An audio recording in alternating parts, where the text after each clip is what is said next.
Good morning, LBHT crew. Good morning, Rogue Nation. Man, look, we're going to start the show off with 2 super chats from Coach, man. I appreciate that. He said for your vegan cinnamon rolls and for morning coffee. Appreciate that. I don't really drink coffee, but, hot chocolate. Let's go. Let's do it. Let's go. So, somebody the other day, I was like, listen, man, don't, I eat like a toddler. I eat basic stuff. I want cheese pizza. I want chicken fingers, French fries. Like, don't give me no adult food. Give me the basic kid stuff. All right. I'm ordering off the kids menu. That's right. That's me. Who else we got in here? Dr. Kush. Good morning. Good morning. We got Michael Aikens. Salute. Morning. We got Carmelo Moody saying Grand Rising on both channels. Salute. Appreciate that. We got Point in the house on both channels. Good morning. Good morning. Appreciate the love, y'all. Really appreciate that. Neuropsych Sports. Good morning. It is what it is. Good morning. It is what it is. Just Aloe. Salute. Says, good morning, everyone. EDC is probably going to trade Zay for a second-round pick now. We're going to talk about that. Sherelle, good morning. Good morning. She's saying, she said she had hi twice. Hello. 3 times, actually. Okay. All right. Well, good morning. She did say it 3 times. All right. OJ Stoical says, terrific morning, everyone. Terrific morning to you. Indeed. Harry Holland. What's up? Good morning. What else we got in here? We got Slim. Good morning. Good morning. We got Brother Nature saying what's up to Coach, but good morning to you. Good morning. Hey, good morning to Coach. Yes. Who else is in here? Cousin Davon, salute. Salute. Devin, Janelle, konnichiwa. Konnichiwa. We got Reese in the house. Good morning. He said immature taste buds. Facts.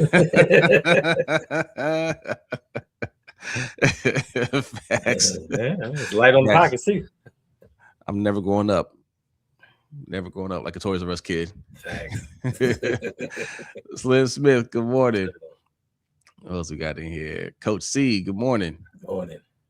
We got TC, good morning. Says, good morning, Jose and Hendo. I was a Bengals fan for 30 years until Lamar changed that. Wow. Now you're on the right side of history. Good to go. Hey, listen. Sports in general has done a good job of making their teams creating tribalism, right? Making you believe that there's no greater sin than switching up from your team, when in fact these teams aren't loyal to you at all.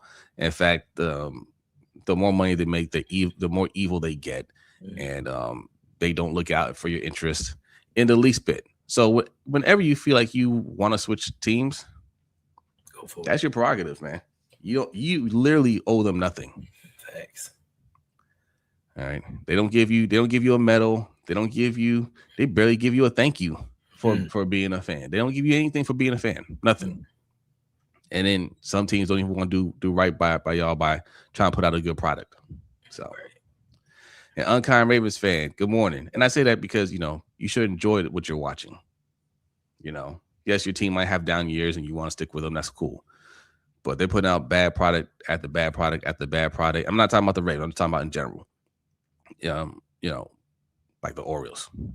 You know what I'm saying? If they continue to just do wrong by you, you shouldn't that's not enjoyable, right? Go watch things that cause that's a big commitment for your time. Like don't commit to watching terrible products year after year after year.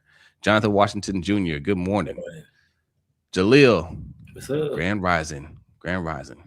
We got Swag Kids 123 says good morning, Ravens family. Good morning to you. What else we got in here? Michael Hawthorne, good morning. Alfonso Richardson, good morning. Zay may not get a contract with us. I know. Deanna Bailey, good morning. Morning. Retired Gunny, salute. What's up, Gunny? Hoorah. Louisville Cardinals Ravens. Good morning. We got Ball Sneed. Good morning. C Iron Addict, salute. What's up, brother? And God's favorite. Good morning to all of y'all. Good morning. Okay, listen. in my thumbnail. What'd you put in your thumbnail? Zay, Jaxon Smith-Njigba, and Darren Waller. We have similar ones. I got Zay, Jaxon Smith-Njigba, and EDC with the shades on. Like, don't look my way. What's up with Darren Waller? He's somebody that we forgot about in the tight end market because he retired for a year. He came back. He was injured, but last season with the Dolphins and all their dysfunction, he played 9 games, had 283 yards receiving, but he had 6 touchdowns. And I think that with a year of off-season training under his belt and being acclimated with a team, I think that he could actually come back to the Ravens and do some damage because he was good before he left. He just got tired of the Giants using him as a fullback. Yeah. So that's a possibility. How old is he now? He's got like 31, 32 maybe. Yeah, he might have another year or two left in him. That is a possibility. What y'all think about bringing back Darren Waller? I'd be all right with it. I'd be okay with it. Not gonna cost that much. Yeah. If y'all in Baltimore this fall, come check the boys out. We have a couple of Ravens players coaching in the program. Oh, that's what's up. Hey, drop your info, man. Drop your info. Me and Henry will be here. We're not going anywhere. It's always in Baltimore. We're not going anywhere. This is an anti-defense podcast. Lies. Okay. Although we do say hashtag defund the defense, people get that misconstrued. Really, what that's saying is stop pouring all your money into the defense. You've done enough. That's what we're saying. Y'all the ones that keep saying the defense isn't good enough. All right. Mm-hmm. That's not us. We have 5 or 6 $100 million contracts on defense. And you're saying need more? Almost got that 6th one. Well, who? Max Crosby. Oh, that's right. Yes. Yeah. That's 6. All right, we'll get to Zay Flowers in a second, but I want to address something that there's some you guys you've been leaving some comments. You've had quite the opinions of us lately, and that's fine. Everybody's got their opinion. Somebody left a comment yesterday saying that they enjoy the podcast overall, but there are times that they feel that you and I talk down to people, like we think we know football better than everybody. All right, listen. If you feel that way, just keep in mind that we are reacting to what you guys put in the chat. So if you see us get snippy with somebody or talk down to somebody, that's because they're saying something out of pocket or just flat out disrespectful. And we don't let anybody talk shit to us. Right? Like if it's respect, we've never disrespected anybody that's disagreed with us and kept it respectful. Right? People like listen, like world class out here. He disrespecting us right now. We ain't kick him out. Right? We have fun here, but there are people that we say any little thing, and just because they're behind a keyboard and we're not talking in real life, they can say whatever they want. They say a lot of slick things in the chat. They say a lot of slick things. They say a lot of disrespectful things because they think they know more football than us. Right. So when you see us talk that way, that's what we're reacting to, right? Mm-hmm. You may not see that part. You may not be noticing that, but when you hear us talk like that, go look at what we're reacting to, right? Look at the comments. Like, y'all talk your stuff in there, and we don't back down from it. Right. So, and I mean, if you look into it, if we're talking down to people, why are they coming back? You know what I mean? Right. If we're talking down, we have discussions and we respect everybody's opinion. We never say that we're always right about everything. We just give our opinions and we stand by it. Just like I hope if you have an opinion, you stand by it and don't let anybody sway you from it. Yeah. How'd you get straight? You know I got right here, man. You know. Thanks. Yeah, yeah. And then right. and my thing is, we've always said, if you want to have a discussion about something, let's have a discussion about it. Don't get to the name calling and all these other things. But it's always the ones that come with their burner accounts. They never come with their main account with their name attached to it, who they are. They always hide behind something, say something slick and run away. Yeah. I remember one of the first comments, or it was like the second or third comment. I think Child left the first comment on our live stream before, but this guy was all up in arms because we said that that Des Bryant wasn't going to do anything for this team.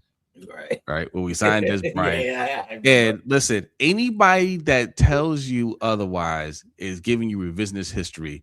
Y'all were so hyped about Des Bryant. So hyped. And me and B were like, yo, we can't get hyped off a guy that's been out the league for 3 years.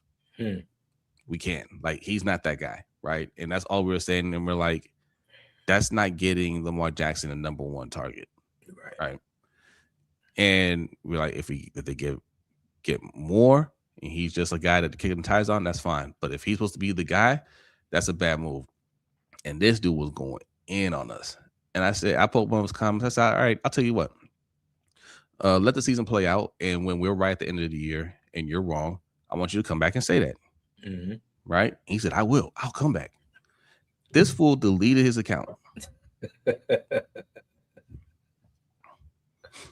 You can't put y'all were right. Thanks. You can't put that. You have to delete your whole account. Yeah. You know what I'm saying? Because he went overboard. Don't go, you can't go too far in either direction. All right. You can say, hey, I disagree. Because we're all rooting for the guys, no matter who's on the team. I mean, I like them. I'm rooting for them. And I'll be happy to be wrong about that. Thanks. So, yeah. Thank you, Sherelle. She says, that's right. Don't let nobody disrespect you. Yeah. We are grown men over here. We're not kids. At all. Yeah, man. I have children older than the ones that's trying to disrespect. Like, yeah. Don't do it. Appreciate y'all. Dr. Kush says LBHT, Yolanda B, Coach, Engraven, Nitro, Purple Rain Podcast. They are all great content creators and always keep it real. Keep doing your thing, fellas, and let people hate. I appreciate that. Appreciate it. Thank you. Carmelo Moody says no apologies necessary. Enjoy the podcast. Thank you. And we weren't apologizing. Listen, I'm gonna tell you one thing. My whole life, I've always been that person that's like, I don't want people to dislike me for any reason. I always want the good guys to win when I'm watching movies. But then, I did YouTube and just something clicked and was like, I'll be the bad guy. If you want to take things out of me, I'll be the bad guy. I'll take that narrative. Sometimes the bad guys are right. They just go about it a different way. And people don't like when they see different things or they hear different things. They want to hear that this team is great. They want to hear we're doing things the right way. And we're not, because we're not winning Super Bowls. We're not even participating in Super Bowls. And when we say these things, we're being negative. We're complaining. No, we want the team to win just as much as you want this team to win. If we think that taking 3 safeties in the first round isn't the way to go, that's our opinion. Why are you getting mad at somebody sitting in a chair giving their thoughts on a team? Like, you get so butthurt, you know what I'm saying, that you want to go out there, you just, I got to say something. I got to be negative. You are being negative, responding to somebody that you're saying is being negative. I don't understand how people complain about people complaining. How much sense that make? Felipe said, stop the cap, Jose. Yeah. That was a beast.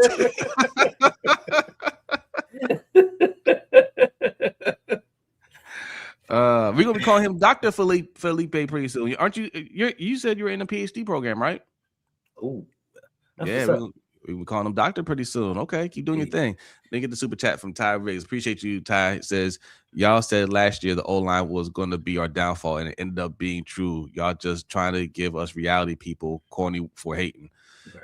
Listen, we've been saying that for like 2 or 3 years that you need to address the O-line there, and yeah, like it's just that we don't shift off our position, and we're not trying to rain on anybody's parade. Like, you could be excited about the players that we get, but also still show concern for the holes that we haven't filled. And that was last year. Like, yeah, man, y'all were mad that we didn't like the Malachi Starks pick in the first round, because we're like, bro, the O-line is bad and you're not addressing it. And I mean, I told Hendo after we got off the air yesterday, The only time Malachi Stark's name is brought up is when we bring it up. Y'all don't say anything about Malachi Starks, Right. one good or bad, because he didn't have a great year, and y'all just don't want to talk about that. And I get it. He didn't have a great year. He wasn't the player that we expected him to be, even in year one. That doesn't mean he can't be, but he didn't do anything. Mike Green didn't do anything. So it's just, let's just not even address it. Well, those are two picks that could have went towards O-line to help address the O-line play. And then you could have got your Caleb Downs this year. See that? Yeah. But yeah, it's just our opinions. And the funny thing is, I laugh a lot of times when I see y'all reactions, because that's how I used to react when I used to argue with B way back in the day, and he used to tell me John Harbaugh isn't a good coach. I used to be the number one John Harbaugh defender. I'm like, man, you're tripping. He won a Super Bowl, and then every year it goes by, he'd be like, yeah, how long ago was that? And I'm like, man, no, we're close. We're right there. He's a leader of men. He's all that. Right. And he just said, all right, he said, look, John Harbaugh does a good job in the big games, but it's those games you're supposed to win. The team is never prepared. And he kept on saying it to me. And I can't remember what game it was, but I looked at that game. I was like, I think B has a point here. I think he has a point. Like, we always lose these games, and I started seeing things just differently. And I'm laughing now because the arguments that we're having with y'all have been going on for decades, and y'all don't realize it. Some of y'all haven't watching it that long. Some of y'all just don't remember, but it's a constant cycle. And even with EDC, he's just following the Ozzie formula. So we see a lot of this stuff with Ozzie. The only difference is, obviously Ozzie was better at evaluating talent. I don't think anybody would disagree with that. But also, different time. You can invest heavy in the defense on the defensive side, and he knew how to get great players, not good, really good. He knew how to get great players, and Ozzie knew how to reach for offensive linemen later in the draft. He had a great eye for that. So if Ozzie was like, "Oh, we can get our center in the third round," I would just trust him because it always seemed to work out, And if he didn't draft him, he went in free agency and got him. Like, he wasn't afraid to make that big splash in free agency, because, like EDC said, if you mess up a draft or draft picks, it can set your franchise back. But Ozzie had that eye. Now, sometimes in the third rounds and later, Ozzie wasn't the greatest, but guaranteed his first round pick was going to be phenomenal. And they were going to have impact year one through however long they stayed a Raven. It's just that with EDC, he has players that sometimes don't develop until year 3, year 4, and then they're out of here. And then we start the process all over again. And you can't keep having these young guys come in and try to gel every 3 to 4 years and think that your team is going to compete for a Super Bowl. Yeah. Hey, shout out to Ellis. Ellis and Living Legend put out an album. It is dope. Yeah, I heard one of the songs. Put your info in the chat so people know where to find you, man. Love your content, man. He says, Lindy, not this one. I want to read this one first. He says, I have to say one thing that I totally disagree with you, that offensive line is worse off this year. Replacing 77 and Voorhees is an automatic net positive, regardless of losing Lindy. Okay. Right. Okay. And then he says, Lindy used to get ragdoll treatment from all the best interior defensive linemen, and we struggled in third and short and fourth and short and goal line because he got constantly pushed back. Not wrong. Everything that you're saying is correct. Voorhees not starting is a net positive. Are we sure he's not starting? Yeah. I don't know. He's still on the team. Right. We assume, I assume Emory Jones is going to win the job. I think he's better, but they haven't. I mean, he's still on the team. He's still competing. He might get put back out there. John Simpson is like one notch above Valele.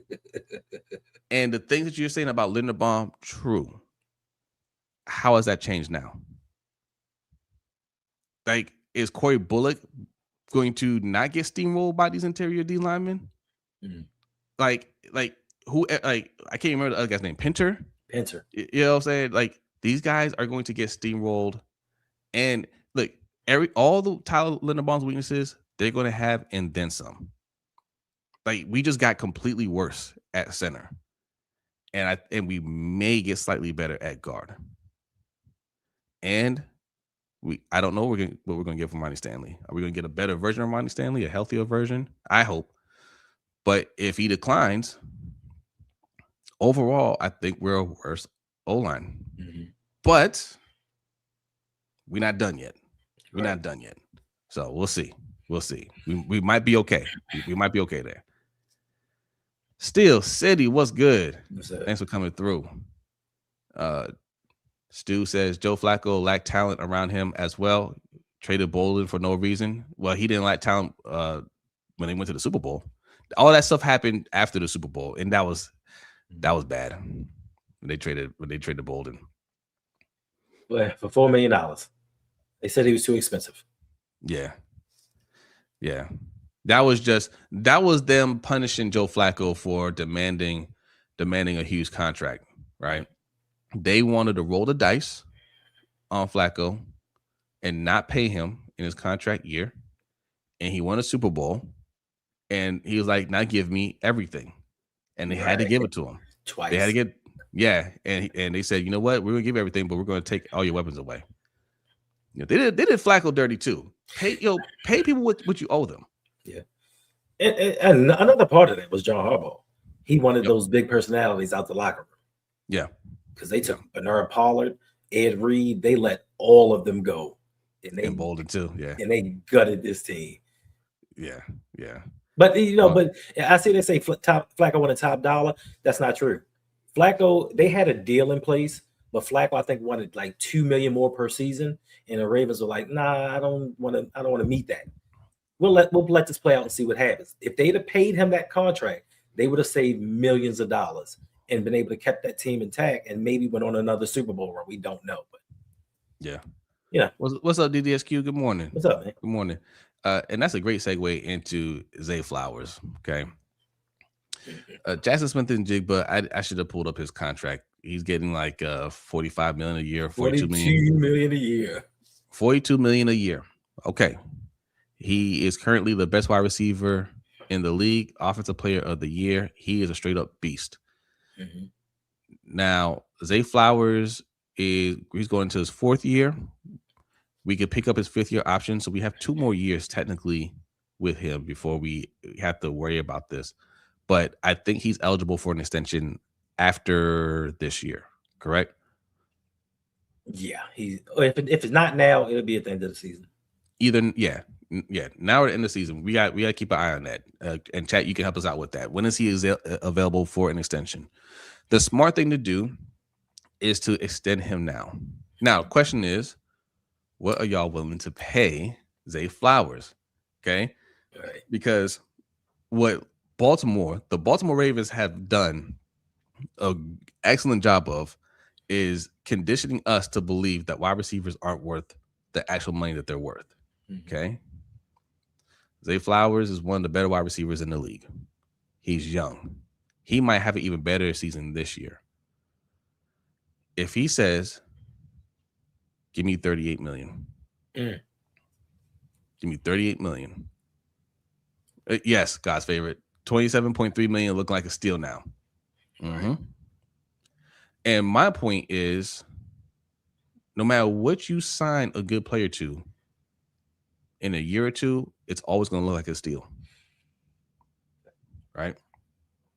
You're willing to pay, say, wide receiver 2 money? So what, 30 million? Yeah, because I hate to break this to you. Wide receiver 2s make bank. Right. Flowers and Jackson have very similar numbers over the first 3 years of their career. Very similar. Yep. Yeah. Except for Zay has more Pro Bowls. Yeah. So I'm curious what y'all think about that. What do you think, Hendo? What do you think? How much are you willing to pay this man? Being that he has similar numbers to Jaxon Smith-Njigba, being that regardless if you feel like he's wide receiver 1 or 2, he's wide receiver 1 for the Baltimore Ravens. He is the best drafted wide receiver that the Ravens have ever had. hands down, bar none. You give him $32 million. If that's his asking price, you give it to him. Because what is the alternative? You go out here and sign somebody else that you hope works out, fits in with the team. You hope that Lamar can build chemistry with him when you know that Lamar has chemistry with Zay Flowers already. Now, we said this 2 years ago, I believe. We said, y'all guys love Zay Flowers until it's time for him to get paid. Y'all are like, oh, you'd be crazy to let him go. But now that his numbers has increased every year and he's about to make wide receiver 1 money, now it's like, I mean, he cool, but he a wide receiver 2. We need to get somebody else. He's the best wide receiver that we have. And if we let him go, who are we going to bring in? Because historically, outside of the Anquan Bolden deal, what dominant wide receiver has the Ravens gotten? And EDC, like you said, he's a product of Ozzie Newsome. What wide receiver do you think they can go out and get to replace him and still spend less money? You might as well keep him. Show Lamar that, hey, we all in. That's your boy. That's your number 1 option. We're going to pay him, so you need to sign this extension. So for me, I'd give him the money because what other options are we going to have? I know people are really high on Tez Walker, but Tez Walker is not ready in a year or two, in my opinion, to step in and be wide receiver number 1. So, yeah. World Class says JSN is not better than Puka, Chase, and Justin after 1 great season. I mean, look, Puka has only been in the league for 3 years. all right. So I mean, you can make an argument there for JSN over Puka. Mm-hmm. Chase and Justin, I agree, but we're just going off of when I say the top wide receiver in the league, just stat wise this year, his performance, not just stats, his performance. He outperformed those guys this year. He's offensive player of the year for this year. But yes, that top spot is going to interchange with those guys that you mentioned. Right.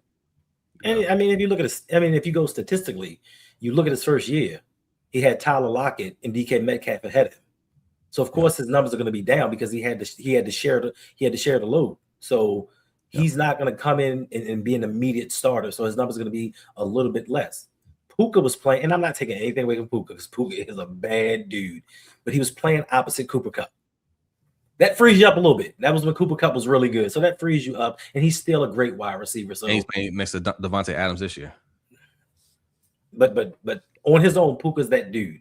So you can't take anything away from him being that he had to share the reps. And now that he, in his first season, being that number 1 guy, he proved to be the best wide receiver in the league. His first opportunity. They thought that he was only a slot receiver. They put him on the outside. He proved that he could play outside. So for me, I mean, it was fast. They put the 5th-year option on him one day and signed him to a contract the next day. I'm like, yo, what is John Snyder over there doing, bro? We would never. That's literally what Josiah's Pierre Lewis said in the chat. Says, I pick up his 5th-year option for $27 million, then extend him to 4 years, $160 million, basically getting him at $32 million a year for 5 years. I think that's fair. So that's pretty much what he's saying here. Right. And Ty Riggs with the hate. We hate. Y'all say we hate. Ty said why paying wide receiver 2 money. I said wide receiver 2 still get paid. He said, well then wide receiver 3.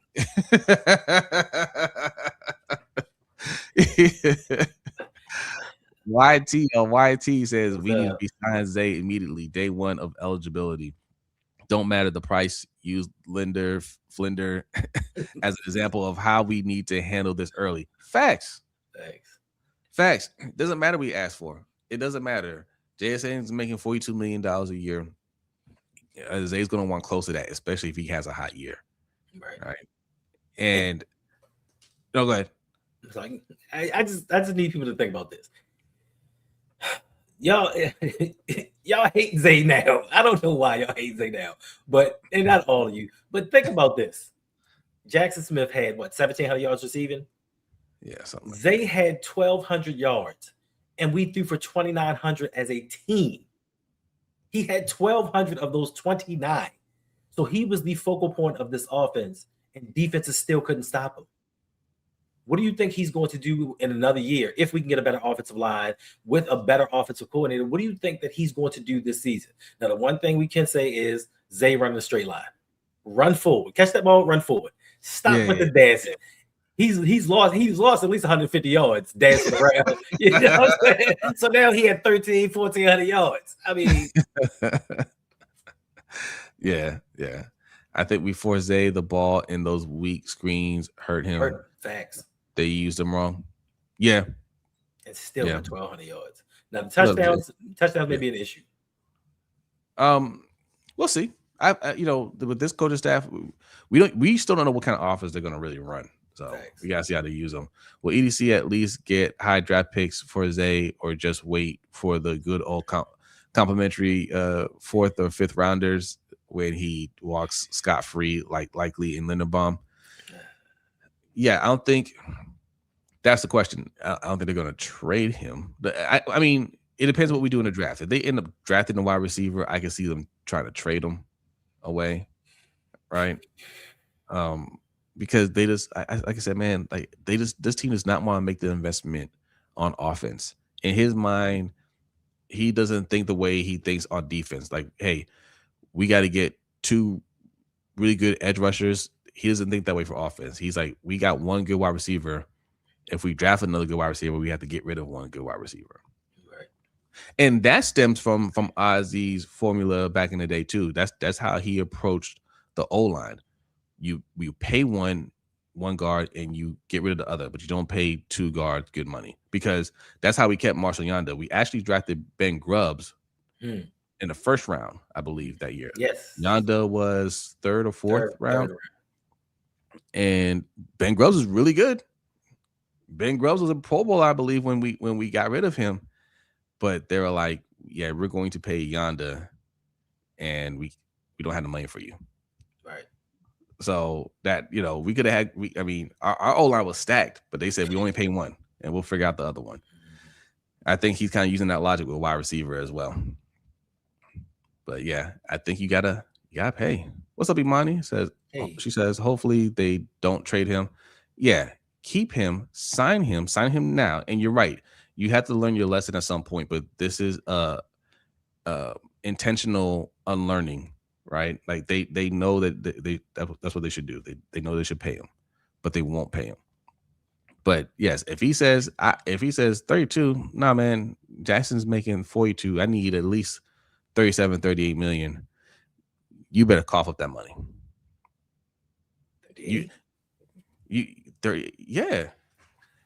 Because he's making Jaxon Smith-Njigba making 42 million. Mm-hmm. That's still 4 million less than him. Puka Nacua is coming up. He gonna make about 45 million. Yes, he is. Like we have Zay for 2 more years.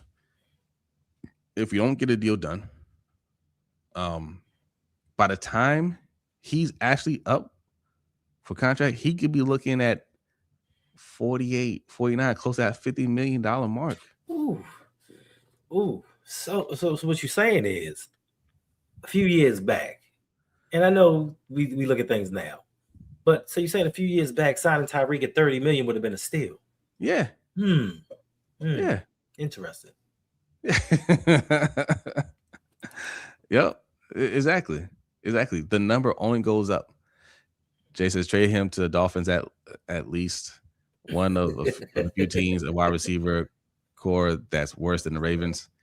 I mean, by choice, they got rid of everybody. The players. Yeah, they're doing a fire sale over there. They're doing a rebuild.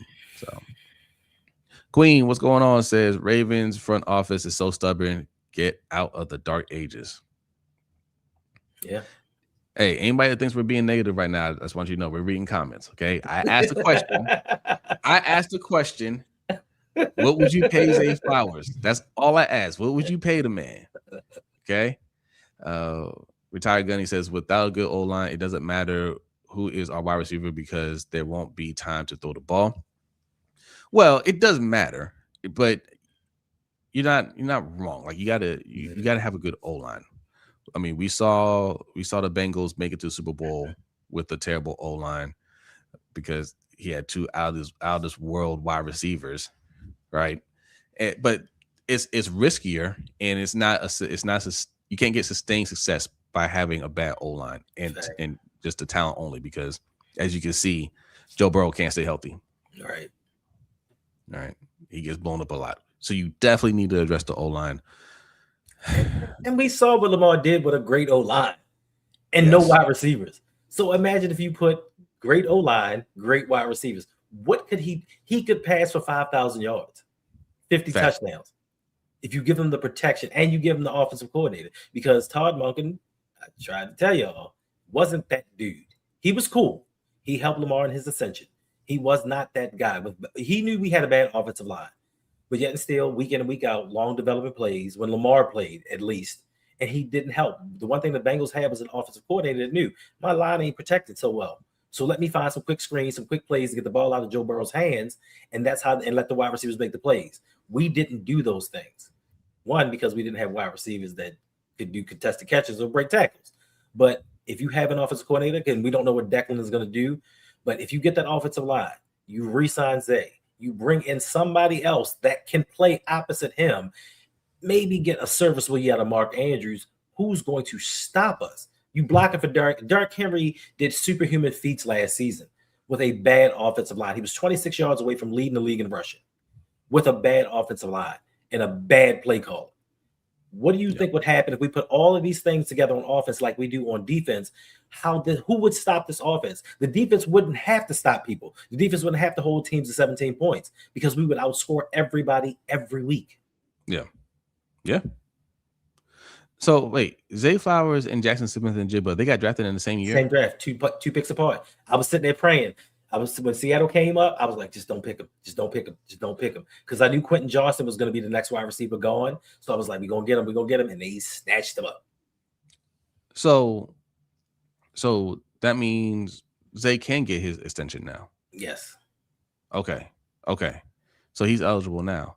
Yes. So they need to look. Like you saw what the going rate is. Mm-hmm. You can try to get Zay a little under that, see what he's saying. But look, if you're Zay Flowers, you say, look, I'll play on my contract, right? You always hit free agency if you can, unless you're giving me something that I just can't refuse. Mm-hmm. Anything under 42 million, you can refuse. Right. You know what I'm saying? Anything under 42 million, you can refuse. If they're saying, hey, we'll give you what Jaxon Smith is getting paid now, then you say okay. And just Al said he'd give him 40 million. I would too. I pay 40 million a year, even though I think he's really a good number 2, but he's the best we've got. Yeah, that's how you gotta look at it. We keep trying to compare every time it's time for our players on offense to get paid. We say, well, he's not better than this person. Right. That person ain't available, yo. Right. He's that to us. Right. Tyler Linderbaum ain't worth 27 million. He is to us. Thanks. Especially if we don't get this center in the draft. Whoo! Yeah. Y'all could be saying, let's trade for Tyler Linderbaum. I don't, not the people here. I don't understand. It's not like we're saying, all right, well, they let Lindy go. We're going with this unknown. Let's see what happens. We've seen these things on offense play out before with this team. We saw in 2021. We saw in 2022 what happened. Lamar got hurt and his season ended early after 12 games in both seasons because the offensive line could not protect him. We've seen this happen. So why would we want to go into another season saying, you know what? Let's just see what he can do. Let's just hope he can play. Maybe. If not, we'll do something next season. How many more next seasons are we going to have? Yeah. It's ridiculous. Hey, appreciate the super chat, Tyrese. He says, put it like that, pay him whatever now. Right. He's our number 1. Yes. He said 30 is better than 40, though. But yes, it is. But yeah, you gotta pay the going rate. Right. We're looking at this big number and we're saying, oh, we can't commit that much to wide receiver. That's the going rate for a top wide receiver. Mm-hmm.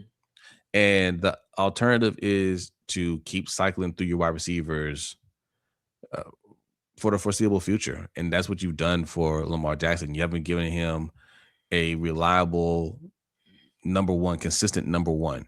When you get somebody that looks like he's approaching that, because we haven't seen the best of Zay Flowers yet. And you get somebody that's approaching that, you're going to let him walk during his best years and Lamar has to start over again. Because I see y'all in the draft saying get Jordan Tyson. Okay, yes, I say get Jordan Tyson or Carnell Tate to pair with Zay Flowers, so you can have that 1-2 punch. But if you're saying do a hard reset and start over, so we gotta wait for these wide receivers to get spun up, right? And then hope they turn out to be good enough early on, and then in their prime get rid of them. It's just a never ending cycle. Yeah, and just imagine drafting Carnell Tate and him being that guy that everyone expects him to be, and Zay Flowers coming in at wide receiver 2 with 1,300 yards, and we win a Super Bowl. Is that 35 million going to mean anything? If we finally get a Super Bowl with Lamar Jackson, who's going to care about the contracts? Nobody is. But we're not saying anything about paying Matabike $100 million, and then the next season his sacks dipped in half. We're not saying anything about paying Roquan $100 million, and his play has just declined ever since. And they're not even talking about doing an extension or redoing his contract to free up money. But yet still we're talking about a wide receiver that has been productive and has not hit his prime yet. And we're haggling over a few dollars that's costing none of us anything. It's not coming out of my pockets. It's not coming out of EDC's pockets. It is league money that's being paid to these players. Yeah. So pay the guys that you have. We've done this for too long on offense. When guys finally hit that peak, they let him go. Ben Powers. People didn't like Ben Powers till that 4th year. He broke out. Then it was too much money. Let him go elsewhere. And now here we are again. We love to say that, right? Oh, he priced himself out. Why did he price himself out? Why can't we just pay him? Right. Why can't we just have stability? I think that's worth it. Just Sports says none of the critics, in parentheses he put haters, I speak to can name 8 college wide receivers, tight end, and running backs. We need line to protect Lamar, protection followed by more weapons than defense. Lamar makes talent around him better. Yeah. The priority needs to be over there because, again, we're depending on Lamar Jackson. Right? We're relying on him. Like the Seahawks just won the Super Bowl. They weren't relying on Sam Darnold. We got a lot of love for Sam Darnold over here. Ginger Cuz. Shout out to Ginger Cuz. Right. But they weren't relying on him to win the game. They're relying on him to not mess it up. Right. And let the talent around him do their jobs. Not just on defense. Right? The offense. Jaxon Smith-Njigba, Kenneth Walker, like they got busy. It's the opposite here. It's yes, Lamar is the man, but let's not give him any help. And we're right now we're throwing money into a black hole. That's what we're doing because the money that we spent on defense, we're not getting the product that we paid for, and we keep throwing money at that problem, and we keep getting unsatisfactory results, and then the offense suffers for that. So what you saw last year, and we're having short-term memories. What y'all saw last year, man. Lamar missed a couple weeks and it all fell apart. That is in reality what the team really looks like when he's not there, when he's not playing. And that's why people lost their jobs this year. Not because of what happened at the end of the year, because of what happened during that 1-5 stretch. Right. Yeah. So we pay all these guys a ton of money on defense, right? We feel that defense is the way to win a championship. Why is it that when Lamar misses games, we can't win? If we're putting so much money to the defense and that's supposed to be so great, why can't, and I'm not even just talking about this season, why can we not win games when Lamar is not playing? Like that, it makes no sense to me. We allocate all of the funds, we allocate the free agents, the draft picks to the defense, but offensively, they get the blame. They've created 3 turnovers in the playoffs since 2019. Who does that with all of that? Lamar Jackson in his career, in his playoff career, has never started a drive in opponent's territory. What other quarterback, and I don't care if he's an elite quarterback or not, what other quarterback can you say their defense has never gotten them the ball in opponent's territory? You can't say that. The only one you can say that about is Lamar Jackson. But we continue every year during the season. Oh, this offense sucks. Get Lamar help to the draft where it's defense. We need that edge guy. We need that cornerback. Why do we keep pouring money in there and they're not getting it done? Are we hoping that one day all of it's going to gel and come together and they're going to make the plays that they need to make? It hasn't happened in 8 seasons. Why do you think it's going to happen now? Yes, we have new defensive coordinator. We have a defensive-minded head coach. Things will be better. But why do we keep going down this path with this general manager instead of him saying, you know what? I'm tired of running into this brick wall. Let me try something a little bit differently and see what happens. Let me get Lamar a bona fide number one, like that dude. Let me get him an offensive line that's not going to get him hit and see where it takes us. If it doesn't work, you do like you normally do. Cut them players' contracts and move on and start with the defense all over again. Listen, hey, careful, Handle. You sound too negative over there. Just we're gonna put a negative meter on the screen for when Handle gets too negative. We got 2 super chats in here. Appreciate y'all, man. Thank you, Tyrone. Appreciate that. Says the Ravens feel since Lamar won't sign a team-friendly deal, they aren't going to seriously help him, and why they only really spend on defense. All he's done for his career is give him team-friendly deals. He balled out. He gave you MVP performances in his rookie contract. It gets no more team friendlier than that. It gets no more team friendlier than a rookie contract, and you got an MVP caliber player on the team. And they did it. Not only did they do nothing for him, they actively tore down the offensive line because Ozzie actually set them up with one of the best offensive lines in the league before he retired, and EDC has torn that down since then. He's torn it down, and he gave them a little cap relief by restructuring his deal. Now, they could have been in a worse situation if they didn't restructure the deal, right? But yeah, he has to put his foot down and not give him any more money to work with until they give him help. Like that would be dumb. Like, oh, okay, you're making the O-line worse. Okay, cool. You may not bring back Zay Flowers. Like, you're just gonna be cool with that? No, right. No.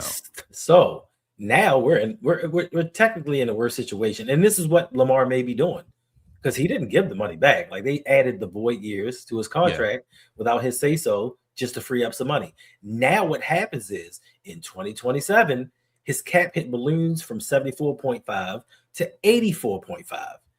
What do you do now if he does not sign an extension? Maybe he's taking that stand like, I'm going to wait to see what you do offensively for the team. Because if you don't, next season, I'm not signing anything. And then what are you going to do? You couple that with Zay Flowers' 5th-year option at $27 million. Now we're over $111 million for 2 players.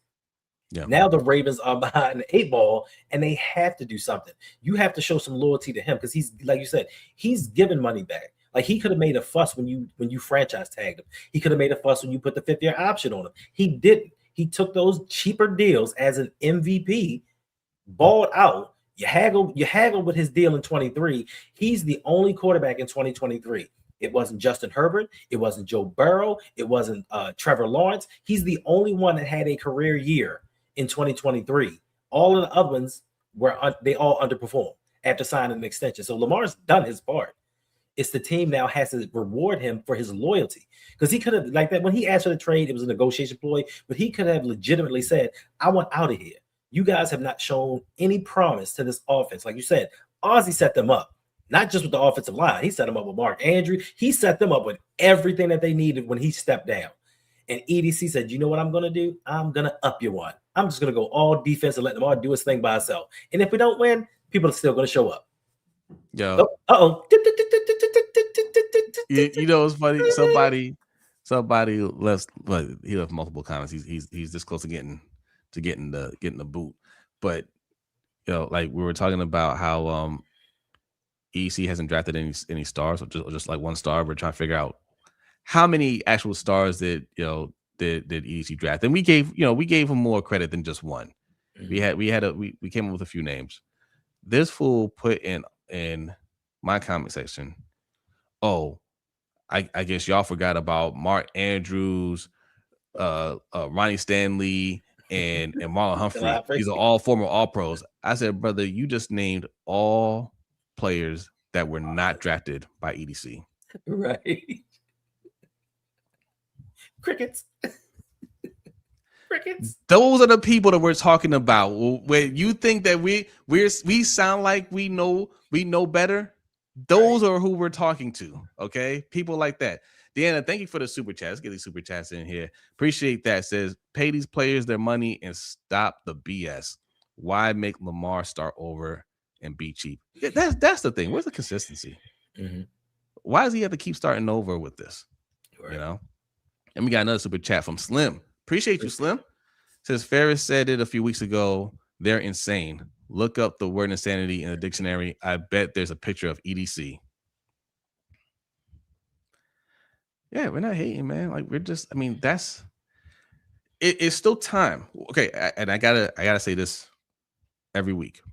There's still time to get those things for the offense.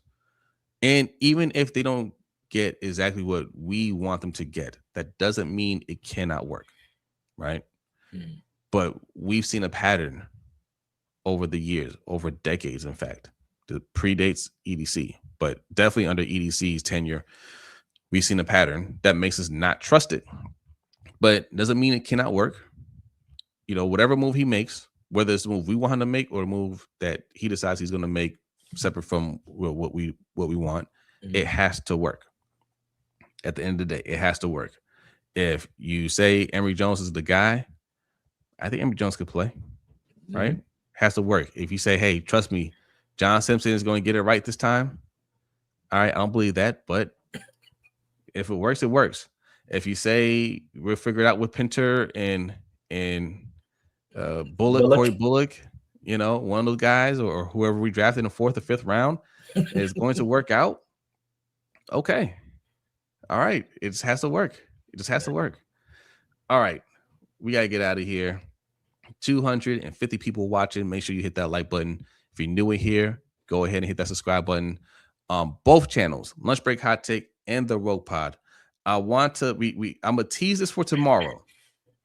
Right? We talked yesterday about how many draft picks we've had since 2019.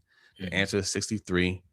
I fought with look, listen, whatever your choice is, Chat GPT, Copilot, whatever you use, you got to fact check. You have to fact check it. Okay. But I've compiled the list here and we will go over it tomorrow. All right. We'll go over all the players and I got to triple check because this thing may have missed a player or two because we fought for hours trying to get this right. Okay. Right. But we'll go through it and then you'll tell us how many players we actually hit on. And I define hit as made a serious contribution to the team. Right. So we'll go through that and then we'll take a look at how many of those players the Ravens hit on. Also, how many of them got second contracts. Okay. And we'll compare that. We'll try to compare that to the league average. The league average, I believe, for hits is between 27 and 30%. And the contracts, I have to go back and look at the numbers. I think teams that give their players second contracts, I think it's about 40%. I could be wrong on that, but I'll go back and take a look at it.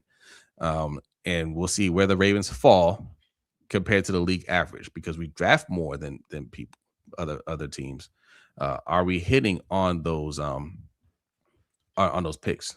Because we got 10 picks in this draft, right? And we're trying to fill a lot of holes with these picks. We're trying to get a center at the very least. We're trying to get a wide receiver. We're trying to get another guard. We also need interior D-line, right? Probably another corner. So 4 or 5 of these guys that we're looking to come in here and be, major role players at the very least, we got to get at least 50% on this draft. Do you think we're going to hit 50%? Do you think we're going to hit 30%? We got to get at least 3 players. We'll see. Kobe, thank you for the super chat. I see you in here, man, trying to keep us in here. Says, I still stand 10 toes down on my comment. Kyle is the only star drafted. Pro Bowls are given out too freely. I agree. All pro teams are the best of the best. I agree. Although I would put Zay as a star. Like, you can say he's not a superstar, but as a wide receiver, it's very hard to be. There's only a handful of wide receivers that can be first team all pro, right? But Zay, I would say he's a star player. All right. Not a superstar, but a star player. Right. Well, we'll go over tomorrow, but that's your homework. Okay. That's going to be your homework. Just wait for Longer Beam and Coney to get healthy. They're your cornerbacks right there. Okay. I actually feel like Bilal Coney was getting he was getting a lot of praise. Yeah. We might have a baller right there. We might have something in Bilal Coney. I'm not sleeping on that. And I think TJ Tampa should just get more reps in general. Right. You know, not the hustle. I see what you guys are doing. Appreciate it. I see what you guys are doing. Okay. Every day you hit us with these super chats at the end of the street to keep us here longer. I appreciate it, Dr. Hustle. Thank you. It says, how would you feel if the Ravens took Kenyon Sadiq at 14? I would have mixed emotions. Very strong mixed emotions. Yeah. How would you feel, Endo? I feel the same way. Like I'd feel a little better knowing that they took that first round pick and went office to get Lamar some help. Mm-hmm. But I don't know about we need more in another draft, maybe another draft home run. But now being that we need a guard, we need protection on that offensive line. We need playmakers. So that would be a luxury pick, even though he would come in and be the starter at tight end.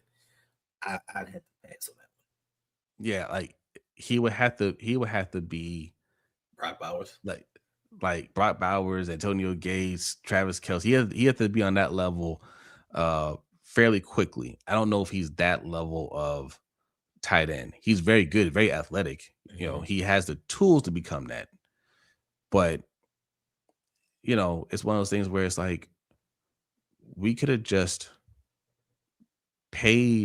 paid Isaiah Likely. No, I'm not saying Isaiah Likely is that guy, but our tight end situation is fine if he pays Isaiah Likely. You know what I mean? Right. Didn't EDC draft Ray Lewis? He was in the room. He was in the room. He was in the room. I've actually heard that argument before. I've heard that argument. Actually, I don't think he was around when they drafted Ray Lewis, but I've heard that argument before. Anytime somebody says, "Look what EC's done for this team. He got Lamar, this and that," and we're like, "No, that wasn't his draft. That was Ozzy's draft." Yeah, but he was in the room, and I mean, he was going to take over. So no, bro, you don't know. You don't know. He wasn't the general manager, right? Guess what? Ozzy's still in the room. Facts. So, do with that as you may. But yeah, Kenyon Sadiq, I would be pissed because like you got rid of 2 tight ends just to draft a rookie tight end. Right. But also it's like, okay, you got somebody that's talented there and he could turn out to be a beast. Okay. But I don't know. I'd rather see Carnell Tate there. I'd rather see Jordan Tyson there. Mm-hmm. I'd rather see an old lineman there. Yeah. So mixed emotions. Thanks. So, all right, that is it. Y'all got some homework to do. All right, you got some homework to do. I'll put the list up here one more time. Those are all the draft picks. We'll double check this list and make sure it's accurate. Okay, ChatGPT, Copilot, all of them. They mess it up. I knew you were gonna do that, Kobe. Damn you.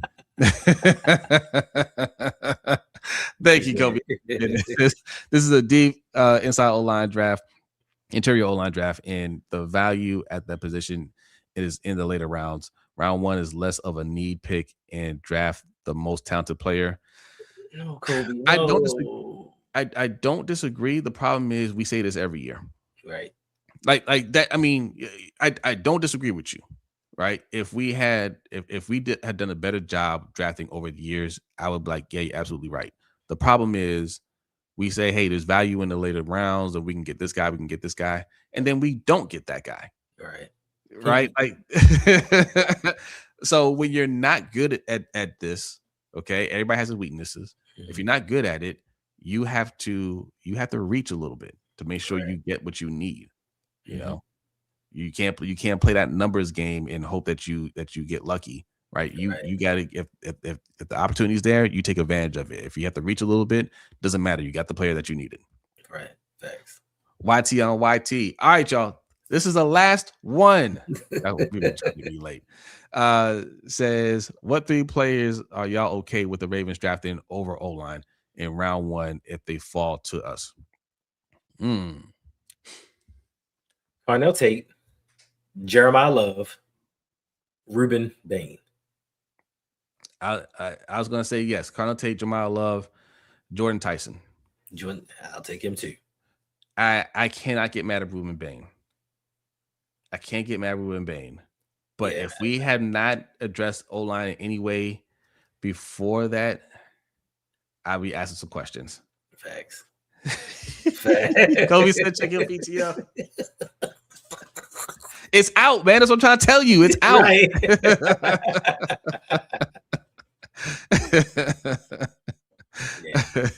Yeah. Yes. They gotta go. All right. I'm out of here. Y'all be great. Have a great day. Peace.